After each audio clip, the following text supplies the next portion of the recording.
말씀 우리 같이 보겠습니다. 요한복음 20장입니다. 요한복음 20장 19절부터 마지막 31절까지 우리 같이 한 절씩 교독하겠습니다.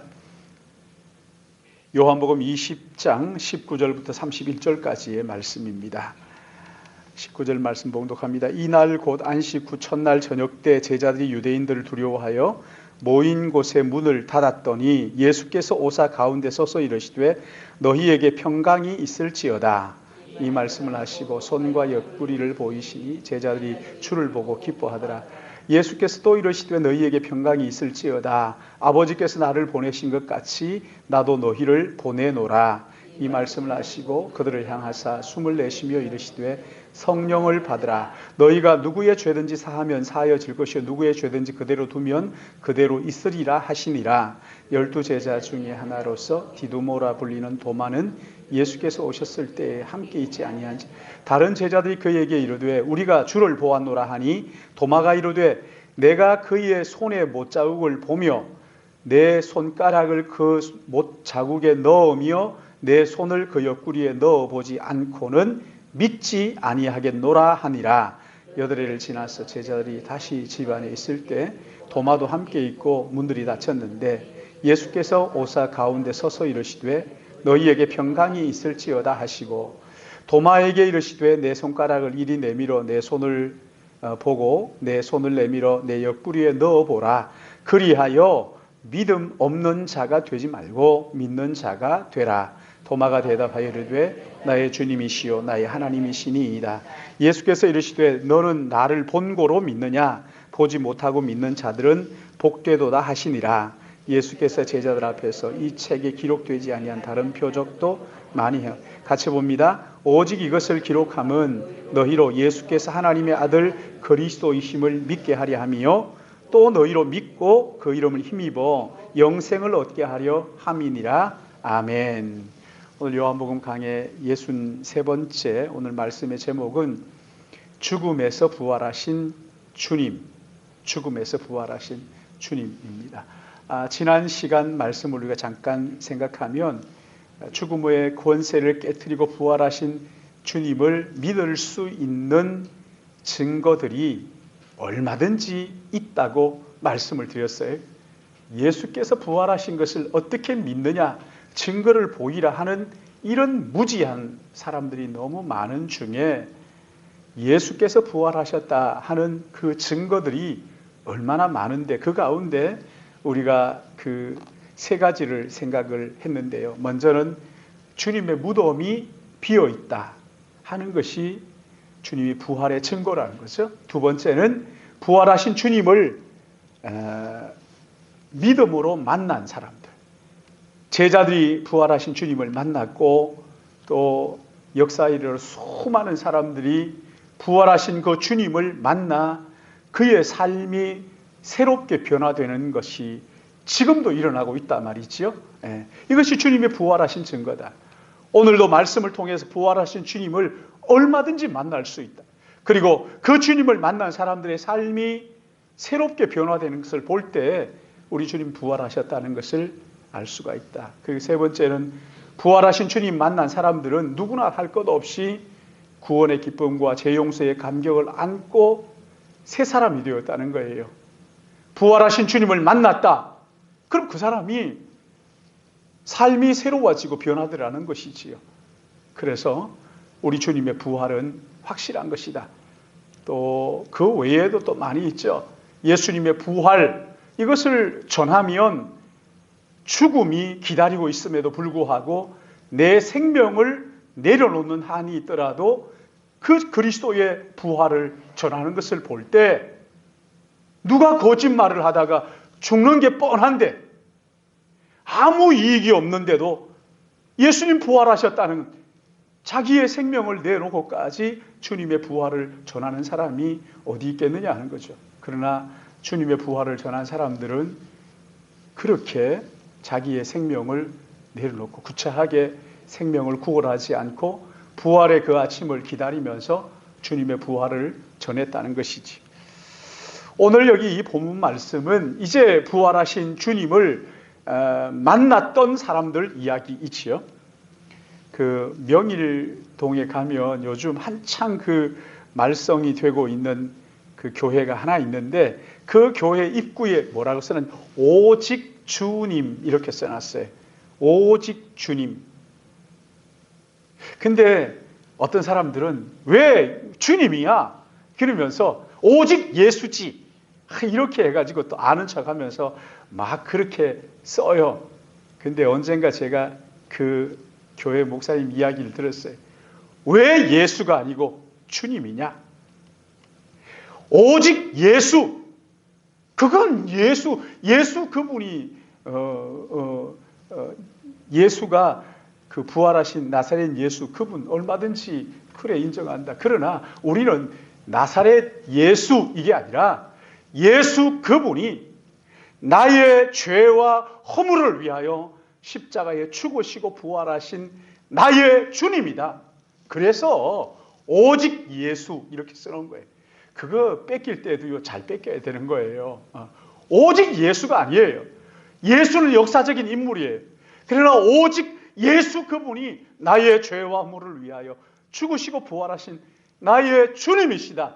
나의 주인이시다. 해가지고 오직 주님 이렇게 해놓은 거죠. 저는 그 얘기를 들으면서 고개를 끄덕였어요. 아 그렇구나. 이런 이야기를 듣기 전에 마음대로 그냥 왜 예수지 주님이야 이렇게 말하면 안 되는 거구나. 예수를 넘어서 그분이 우리의 죄를 대신하여 죽으시고 부활하신 나의 구세주 주님이시다 해가지고 오직 주님 이렇게 했는데 오늘 여러분 말씀의 제목도 보시면요. 부활하신 뭐예요? 부활하신 주님이에요. 예수가 아니라 부활하신 주님. 예수가 부활했다는 것은 역사적인 사실이에요. 누구나 인정할 수 있어요. 양심이 조금만 있으면 예수가 부활했다는 것은요. 뭐 아는 척하고 똑똑한 척하면서 예수 부활 뭐 부인하고 그 어떻게 죽은 사람이 살아나냐면 눈 크게 뜨고 이러는데 여러분 나는 무식합니다. 그런 이야기하고 똑같은 거예요. 그 사실을 진지하게 들여다보면요. 예수님의 부활은 고백할 수밖에 없어요. 인정할 수밖에 없는 거예요. 그러나 그 부활하신 예수님, 그 역사적인 사실을 넘어서 부활하신 예수 그분이 나의 죄와 사망에서 나를 죄와 사망에서 건져주신 나의 구세주이시고 나의 주님이라 하고 믿고 고백하는 것이 중요한 것이지. 부활하신 주님을 믿고 고백하는 것 이것과 함께 부활하신 주님이 나와 함께 하신다는 것을 믿음의 눈으로 보고 그 부활하신 주님을 만나면 우리의 삶은요 뿌리부터 변하게 되어 있어요. 가치관이 바뀌게 되어 있어요. 부활하신 주님을 만났다 믿는다 이렇게 말하면서 삶의 변화가 없고 똑같다. 그 사람은 부활하신 주님을 만났다고 말만 하는 사람이에요. 부활하신 주님을 만난 사람은요 변하지 않은 사람이 한 사람도 없어요. 삶이 다 새롭게 변하는 것이지.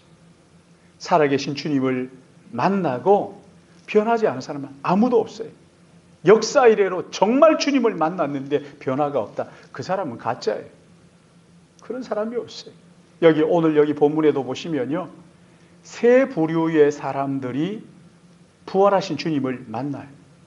그리고 그 부활하신 주님을 만나고 구체적으로 변화된 모습들이 거기에 나타나고 있어요. 먼저 여기 20장 11절 말씀 한번 보세요. 20장 1절부터 보시면 안식 후 첫날 일찍 아직 어두울 때 막달라 마리아가 무덤에 와서 돌이 무덤에 옮겨진 것을 보고 이렇게 했는데 11절도 우리 같이 볼까요? 시작. 마리아는 무덤 밖에 서서 울고 있더니 울면서 굽히려 무덤 안을 들여다보니 자 여기 보면 막달라 마리아가 안식일이 끝난 이런 새벽에 예수님의 무덤에 찾아옵니다. 무슨 생각을 하고 찾아온지 모르겠어요. 찾아오다가 무덤 앞에서 깜짝 놀라죠. 무덤을 막아놓은 큰 돌이 굴려져 있는 거지. 그리고 그 무덤을 보니까 예수님의 시체가 그렇게 없는 거예요. 그래서 마리아가 가서 제자들에게 알립니다. 제자들이 요한과 베드로가 달려와 가지고 예수님의 시체가 그 무덤에 없다는 것을 확인을 하지. 확인을 하고는 제자들은 가버립니다. 여기 10절 보세요. 10절 같이 읽어볼까요? 시작. 이에 두 제자가 가버리는 거예요. 예수님의 시체가 없다. 뭐 대책을 세운 것이 아니라 그냥 집으로 가버렸어요. 아이고 끝났구나 이렇게 하고 이제 갔겠죠. 그렇죠? 가버렸어요. 그러자 마리아는 그 무덤을 떠나지 않고 밖에 서서 울면서 부풀려서 무덤 안을 들여다봅니다. 근데 거기에 두 천사가 서서 어찌하여 우느냐? 어찌하여 우느냐? 그래서 마리아가 뭐라고 얘기합니까? 누가 우리 주님의 시체를 옮겼는지 모르겠습니다. 그때 부활하신 주님께서 마리아에게 말씀하시죠. 여자여 어찌하여 울며 누구를 찾느냐? 마리아가 슬픔에 잠겨가지고요. 말씀하시는 분이 주님인 것을 알아보질 못했어요. 예수님인 것을 알아보질 못했어요. 그때 주님이 마리아야 이렇게 부르시죠. 늘 평소에 들었던 그 익숙하게 부르시는 주님의 부르심을 듣고 마리아가 깜짝 놀라서 주님인 것을 알아봅니다. 그리고 라보니여 선생님 하면서 이제 여러분 생각해 보세요. 마리아야 하는 그 소리를 들었을 때 돌아가신 줄 알았는데 그분이 지금 부활하셔가지고 자기의 이름을 부르고 계신 주님을 봤을 때 마리아가 어땠을까요? 귀신인가? 이러면서 막 그냥 기절초풍해. 아니겠죠, 그렇죠? 얼마나 기뻤으면 그 주님을 막 붙들고 좋아하니까 여기 17절 말씀 우리 같이 읽어볼까요? 17절 시작. 예수께서 이르시되 나를 붙들지 말라. 내가 아직 아버지께로 올라가지 아니하였노라. 너는 내 형제들에게 가서 이르되 내가 내 아버지 곧 너희 아버지 내 하나님 곧 너희 하나님께로 올라간다 하라 하시니. 여러분 이 말씀은요 해석하기가 참 어려운 말씀이에요. 난해 구절이에요. 이걸 뭐 해석한다고 여러 가지 많은 이야기들을 한 20가지 정도를 했더라고요. 제가 읽어보면서요. 참 쓸데없다 이런 생각을 했어요. 이건 중요한 게 아닙니다. 그러나 우리가 이 말씀의 의미가 무엇인지를 모른다 하는 것은 알아야죠. 그렇죠? 이 말씀의 의미가 왜 만지지 말라 아버지께로 올라가야 된다 이렇게 말씀하셨는지 그 의미가 분명하지 않습니다. 여러 가지 이야기들 여러분 들으면 헷갈리기만 하지 신학자들이 밥 먹고 연구 열심히 해가지고 해놨는데 그 얘기를 들으면요 진짜 애들 그냥 장난으로 하는 그런 얘기 같은 것들이 너무 많아가지고 여러분 이것은 이해하기 쉬운 이야기는 아니고 나중에 우리 천국 가서 알아봐. 이거 가지고 이거 모른다고 해서 구원 못 받는 거 아니니까. 그래서 여러분 여기에 막달라 마리아가 부활하신 주님을 만나자 그 슬피 울던 눈물이 말라버리는 거죠. 그렇죠? 그리고 그 기쁨이 넘치는 거예요. 기쁨이 넘치는 거예요. 사랑하는 여러분, 지금도 마찬가지입니다. 인생의 힘겨움과 어려움 속에서 슬픔 가운데 잠겨있는 사람들이 이 부활하신 주님을 믿게 되면 죄와 슬픔을 벗어던지고 그 마음속에 기쁨이 충만한 것을 믿으시기 바랍니다. 허무한 인생 가운데 진짜가 뭔지 알면 여러분 집에 좋은 집 하나 사도 그냥 앉아있으면 막 기분이 좋잖아요. 그렇죠? 뭐 하나 새로 사도 그것 가지고 막 마음이 두근거리는데 내 인생에 가장 소중한 하나님이신 예수 그리스도 내 인생을 정말 의미 있게 만드는 허무한 인생에 정말 우리를 허무하지 않도록 만드는 이 땅의 모든 것 잠깐 있다가 사라질 것들 속에서 하늘의 영원한 것을 우리로 알게 하신 그분인데 여러분 이 슬픔이 떠나가지 않겠느냐고. 물론 살아가면서 슬픔이 있을 수 있습니다. 그러나 절대 그 슬픔에 우리의 기쁨이 빼앗기는 일이 없습니다. 고린도 후서에서 이렇게 말씀하죠. 생명이 죽음이 그 생명에게 삼킴바 된 삶을 산다. 기본적으로 기뻐요. 기본적으로 기뻐요.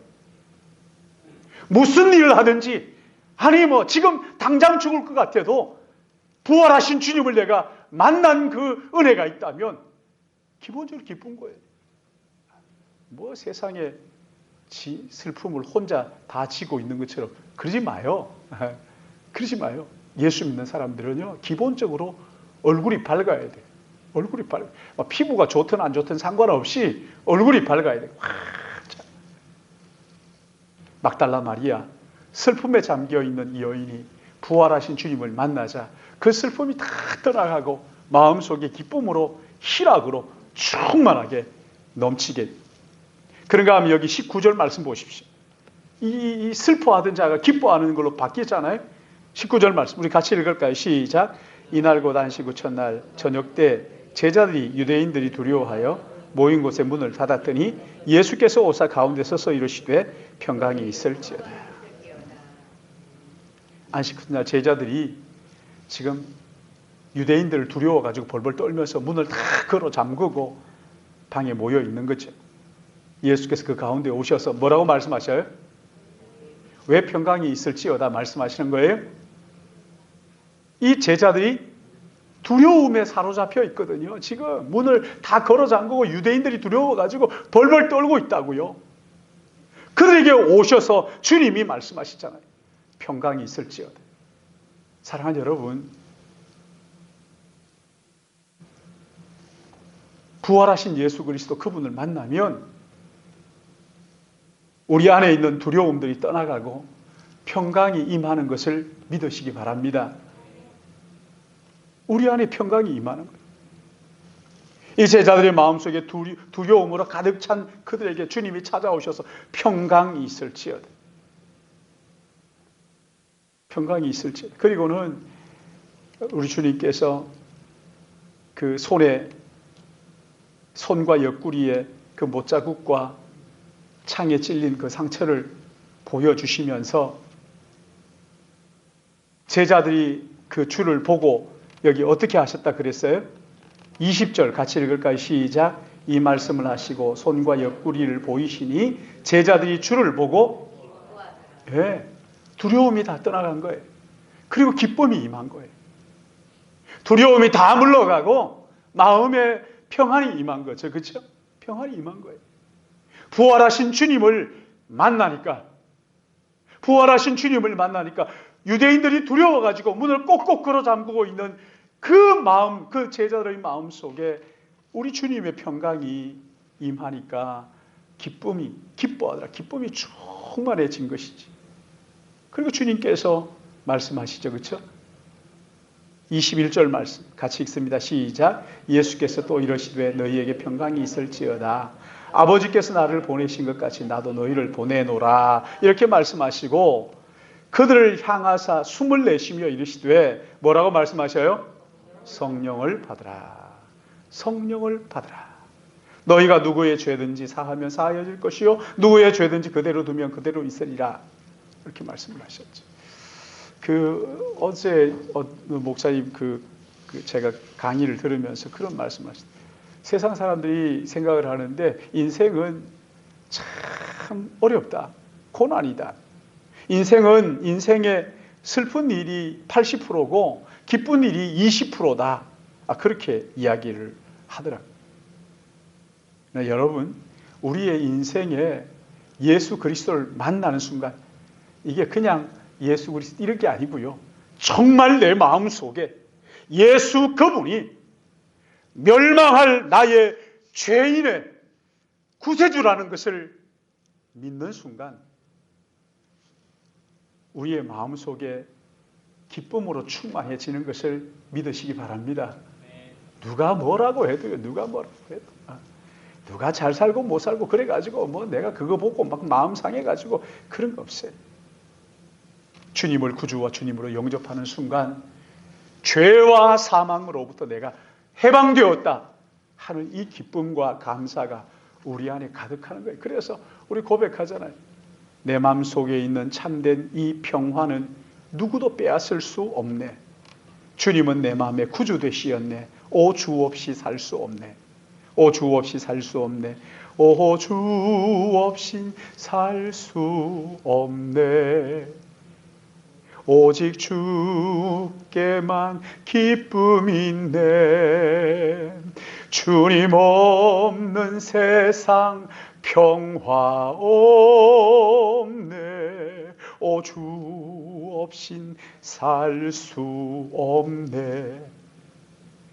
주님을 만난 이 제자들이 두려움에 벌벌 떨다가 주님 만나자, 부활하신 주님을 만나자 두려움이 다 떠나가고 그 마음속에 그리스도의 평강이 충만한, 기쁨이 충만한 말이죠.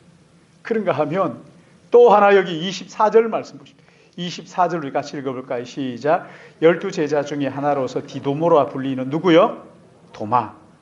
도마가 예수께서 오셨을 때 어떻게 해요? 네, 꼭 이 광고를 못 들어가지고 그 출애굽 못한 사람 마냥 같이 안 있었어요. 거기 안 있었어요.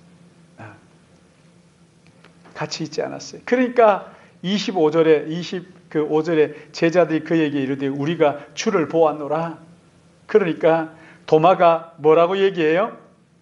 내가 그의 손에 못자국을 보며 내 손가락을 그 못자국에 넣으며 내 손을 그 옆구리에 넣어보지 않고는 무슨 말이에요 이거? 예? 본다고 믿는 것도 아니에요 사실은. 본다고 믿는 것. 근데 나는 그렇게 하지 않고는, 그러니까 그냥 나 예수님 진짜 내가 만져보지 않고는 나 못 믿겠다. 그렇죠? 그러자 26절 여덟에 8일이 지난 어느 날 제자들이 다시 집안에 모였어요. 그때는 도마도 거기에 같이 있었어요. 예수님께서 문이 닫혀 있는데 이제 부활하신 영광스러운 몸이니까 시간과 공간을 초월하는 거죠. 어디에나 있을 수 있고 문을 열지 않고도 오실 수 있죠. 그 가운데 오셨어요. 그리고 다시 또 제자들에게 뭐라고 말씀하셔요? 두려워하지 말고 평강이 있을지어다. 두려워하지 마라. 평강이 있을지어다. 그리고 27절 도마에게 이르시되 내 손가락을 이리 내밀어 내 손을 보고 내 손을 내밀어 내 옆구리에 넣어보라. 그리하여 믿음 없는 자가 되지 말고 믿는 자가 되라. 믿음 없는 자가 되지 말고 믿는 자가 되라. 이렇게 이제 그러자 도마가 어떻게 해요? 그 자리에 무릎 꿇고 당신은 나의 주, 나의 하나님입니다. 당신은 나의 주, 나의 하나님입니다. 이렇게 이제 고백을 하자 예수님께서 이르시되 너는 나를 본고로 믿느냐? 보지 못하고 믿는 자들은 복되다. 본고로 믿느냐? 보지 못하고 믿는 자들은 복되다. 저는 한동안 이제 체험이 없으면 어떻게 이 믿음이 온전한가? 그래서 뭔가 체험이 있어야 된다라는 것을 참 많이 강조했어요. 하나님 앞에 체험이 있어야 된다. 지금도 그 마음은 좀 변하진 않아요. 뭔가 그 믿음에 있어서 나 하나님 믿는다 이게 아니라 하나님과 내가 인격적인 관계에 뭔가 있어야 돼요. 성령께서 그게 있어야 믿어지는 거잖아요. 그렇죠? 근데 어떤 그 신비한 체험들 말이죠. 소위 말하는 기적. 이런 기적들이 우리에게 정말 필요한가? 기적이 없으면 못 믿는가? 기적이 있으면 정말 믿을 수 있는가? 오늘 주님은 이렇게 말씀하시죠. 기적이 없이 믿는 자가 어때요? 더 복되다. 그리고 30절, 31절을 말씀을 하시잖아요. 30절, 31절 같이 읽어볼까요? 시작. 예수께서 제자들 앞에서 이 책에 기록되지 아니한 다른 표적도 많이 행하셨으나 오직 이것을 기록함은 너희로 예수께서 하나님의 아들 그리스도이심을 믿게 하려 함이요.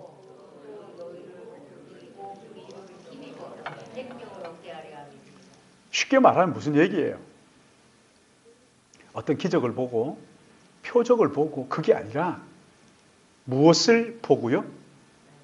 기록된 말씀을 보고 이 말씀을 보고 예수께서 하나님의 아들이시다.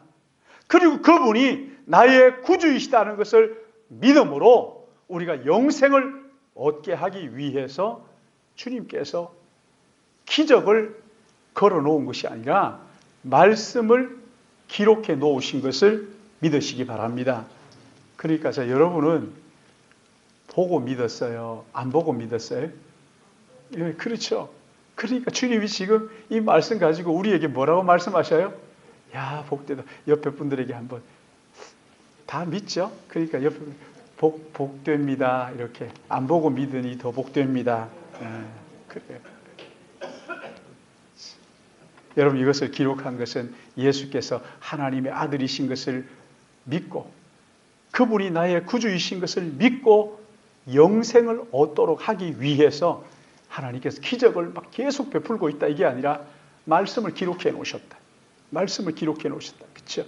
그래서 우리는 하나님의 말씀을 펼칠 때마다 하나님 말씀 펼칠 때마다 예수 그가 누구이신가를 알고 하나님의 아들이심을 알고 그분이 나의 죄를 대신하여 이 땅에 오셔서 나의 죄와 허물을 위하여 십자가를 대속의 죽음을 죽으시고 우리에게 우리의 모든 죄를 용서하시고 영생을 주셨다는 것을 믿음으로써 이 계시의 말씀을 볼 때마다 예수가 나의 구주이시고 나의 그 구주이시고 하나님의 아들이시고 구주이시고 그분을 믿을 때 영생을 얻는다 하는 이 말씀이 우리에게 믿어짐으로써 끝까지 믿음에서 승리하는 우리 신일교회 가족들 되시기를 예수님의 이름으로 축복합니다. 그래서 우리 계시의 말씀이 있는 거지. 말씀을 읽을 때마다 이 말씀을 기록한 목적이 이거니까. 자, 여러분 그러니까 요한복음을 다 읽었다. 그러면 요한복음을 다 읽었다 그러면 뭘 하는 게 바르게 읽은 거예요? 어떻게 돼야 요한복음 바르게 읽는 거예요? 예수가 하나님의 아들입니다.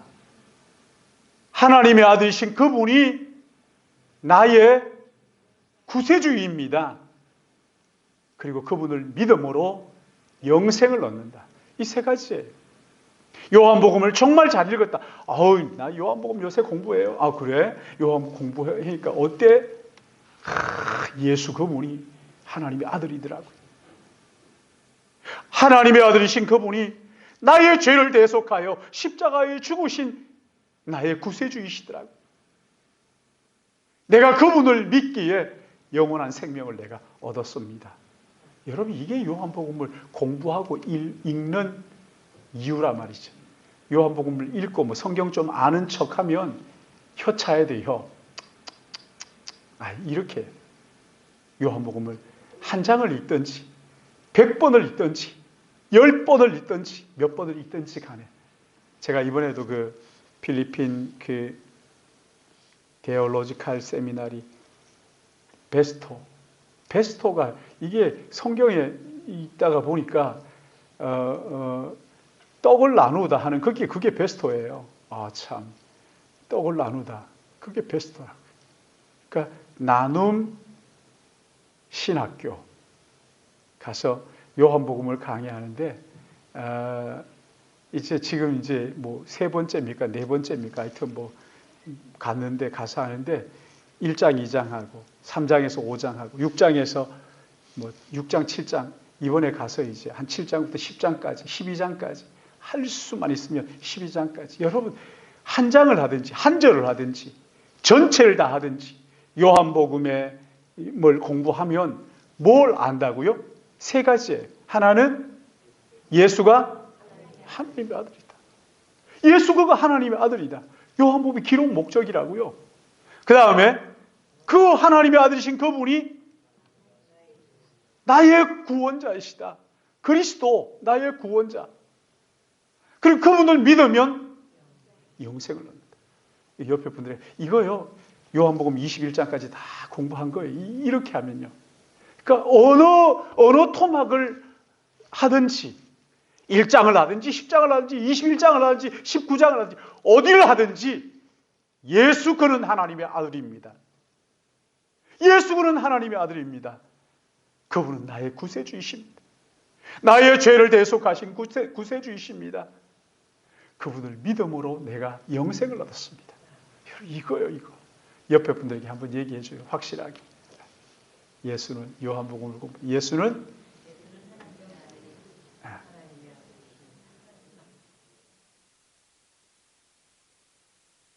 하나님의 아들 그분은 나의 구원자이십니다. 그분을 믿음으로 영생을 얻었습니다. 할렐루야. 신학교 막 3년 다니고 해도 이게 저는 이걸 몰랐잖아요. 신학교 다녀도 이걸 몰랐어요. 근데 요한복음을 공부하면서 그 설교 준비하고 강의 준비하고 하면서 요한복음을 공부해서 이거 모르면 꽝인데 아무것도 아닌데 요한복음을 통해서 예수가 하나님의 아들이시고 그러니까 요한복음이 계속해서 그가 누구냐 이렇게 물어요. 그가 누굽니까? 그가 누구냐? 그가 누구냐? 오늘 여기도 마찬가지죠. 그렇죠? 부활하신 주님 그가 누구냐? 부활하신 그분이 누구냐? 그분을 만난 사람들이 어떻게 변했느냐? 마리아가 그 부활하신 주님을 만나고 어떻게 했어요? 눈물이 마르고 슬픔이 끝나고 기쁨으로 가득했죠. 두려워하던 제자들이 부활하신 주님을 만나자 어떻게 됐어요? 평안이 있을지어다. 평안이 있을지어다. 의심하던 도마가 부활하신 주님을 만나자 뭐라 그래요? 나의 주, 나의 하나님. 불신하고 의심하던 사람이 주님을 만나면 믿음의 사람으로 변하는 거죠. 두려워하는 사람들이 주님을 만나면 담대함이 생기는 거죠. 슬픔에 잠겨 있는 사람들이 주님을 만나면 마음속에 기쁨이 충만하게 되는 거죠. 그러니까 여러분 전도할 때요. 예수님 만나봐. 슬퍼하는 사람들 만나면 뭐라 그래야 돼? 예수님 만나봐. 예수님 믿으면 어떻게 돼요? 내가 네 보니까 안 믿고 싶다 이러면 안 되잖아요. 네 보니까 안 먹고 싶어 이러면 안 되잖아요. 내가 너를 보니까 그 기쁨이 이유가 뭔지 모르겠는데 어디에서 그런 기쁨이 나오니? 그렇게 어렵고 힘드는데도 어떻게 그렇게 기뻐할 수가 있어? 티 없이 맑을 수가 있어? 예수님 만나봐. 예수님 믿어봐. 하는 것이죠. 맨날 두려워 벌벌 떨던 사람들이 주님을 만난 다음에 그 담대함, 어디서 그런 담대함이 나오는 거야? 예수님을 믿어봐.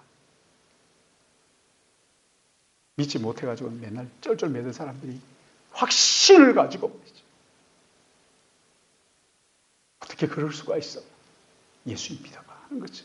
부활하신 주님을 만나면 여러분 여기에서 만난다는 것은 오늘 여기 성경에 기록한 것처럼 오직 이것을 기록한 하나님의 말씀을 통해서 믿음의 눈이 열려 부활하신 예수 그리스도를 본다는 것, 믿는다는 것, 마음속에 확신한다는 것. 근데요, 여러분 이거요, 여기에 기록한 말씀을 읽지 않으면 이게 온갖 세상 잡생각들이 우리 안에 가득해가지고 확신이 생길 리가 있나요? 슬픔이 떠나가지 않습니다. 하나님의 말씀을 요한복음을 여러분 정말 마음을 다해서 읽어봐요. 하나님께서 여러분의 마음속에 성령께서 예수가 하나님의 아들이시고 하나님 아들이신 그분이 나의 죄와 허물을 위해 대신 십자가에 죽으신 나의 구주이시고 그분을 믿음으로 영생을 얻는 이런 은혜가 여러분 가운데 넘치기를 주님의 이름으로 축복합니다. 사랑의 하나님 아버지 은혜를 감사합니다. 요한복음 말씀을 통해서 예수가 하나님의 아들이시고 하나님의 아들이신 그분이 나의 구원자이시고